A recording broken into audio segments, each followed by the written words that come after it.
గుంటూరులోని dry fruits shop లో నాసి రకం డ్రై ఫ్రూట్స్ అమ్ముతూ ప్రజల ఆరోగ్యాలతో చెలగాటమాడుతున్నారంటూ బాధితుడు భరత్ ఆవేదన వ్యక్తం చేశాడు. మల్లాపూర్ ప్రాంతానికి చెందిన భరత్ కొద్ది రోజుల క్రితం డ్రై ఫ్రూట్స్ కొనుగోలు చేయడం జరిగింది. వాటిని ఇంటికి వెళ్లి పరిశీలించగా మొత్తం పురుగులతో ఉండడాన్ని గమనించి షాప్ యజమాని వద్దకు వెళ్లి ప్రశ్నించగా షాప్ యజమాని చేసిన తప్పును ఒప్పుకోకుండా నీకిష్టమున్న చోట చెప్పుకో, వాటికి రిటర్న్ తీసుకునే ప్రసక్తి లేదు అంటూ బెదిరిస్తున్నాడని అన్నారు.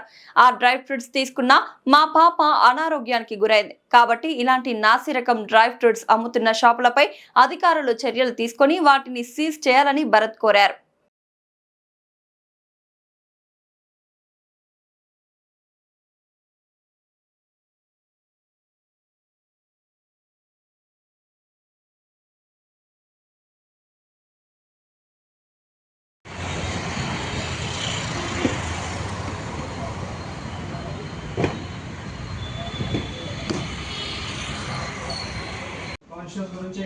అదే అన్న ఇప్పుడు మాకు ఈ ఫ్యూచర్ వస్తే అప్పుడు ఎవరు రెస్పాన్సిబిలిటీ మీరు చెప్తారా?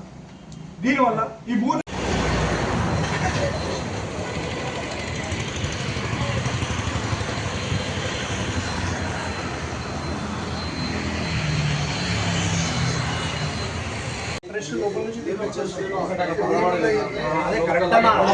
అయినా ప్లేస్ లో నేను కూడా ఉంటే మన పిల్లల కోసం మనం తినిపిస్తాం, పిల్లల కోసం సంపాదిస్తున్నాం.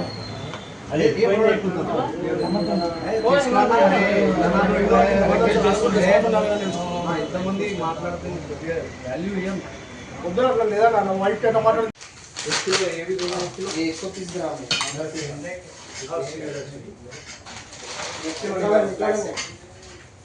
తారీఖు ఇక్కడ డ్రై ఫ్రూట్స్ తీసుకోవడం జరిగింది. సో అలాగే గత 1 year నుంచి ఇక్కడ తీసుకోవడం జరుగుతుంది. సో లాస్ట్ మంత్ ఏమైందంటే తీసుకున్న తర్వాత వాళ్ళు ఎక్స్పైరీ డేట్ 2 months ఉందని చెప్పారు ఎవ్రీ బ్రాంచ్ మీద. సో ఈ 2 months బిఫోర్ 1 month తర్వాత పురుగులు రావడం కానీ అలాగే మా ఇంట్లో హెల్త్ ఇష్యూస్ వస్తున్నాయి. మా పాప కూడా బాగాలేదు. సో ఇలా ఎందుకైతే మేము వెరిఫై చేసుకుంటే తర్వాత తెలిసింది ఏంటంటే ఆ డ్రై ఫ్రూట్లో మొత్తం పురుగులు వెళ్ళి మొత్తం దానివల్ల మా హెల్త్ ఖరాబ్ అవుతుంది. సో మేము ఇక్కడికి వచ్చి యాజమాన్యం అడిగితే వాళ్ళు బెదిరియడం జరుగుతుంది, రిఫండ్ చేయమని చెప్పారు. అలాగే మేము ఫస్ట్ రిక్వెస్టింగ్ అడిగాము. ఇది సెకండ్ టైం అండి, ఆల్రెడీ ఫస్ట్ టైం కూడా అయ్యింది, ఇది సెకండ్ టైము. సో మేము రిక్వెస్టింగ్ అడిగితే మేము రిఫండ్ చేయము, మీరు ఏం చేసుకుంటే చేసుకోండి, మీరు లీగల్గా ఏమైనా ప్రొసీడింగ్ చేసుకోండి. బట్ నాకు కావాల్సింది ఏంటంటే మేము ఇప్పటివరకు కొంచెం తిన్నాము, మేము అడిగేది వాళ్ళని దీనికి ఎవరు రెస్పాన్సిబుల్ అంటే కూడా వాళ్ళకి సమాధానం ఇవ్వట్లేదు. సో దీనికి కఠినమైన చర్యలు తీసుకోవాలని నేను కోరుకుంటున్నాను.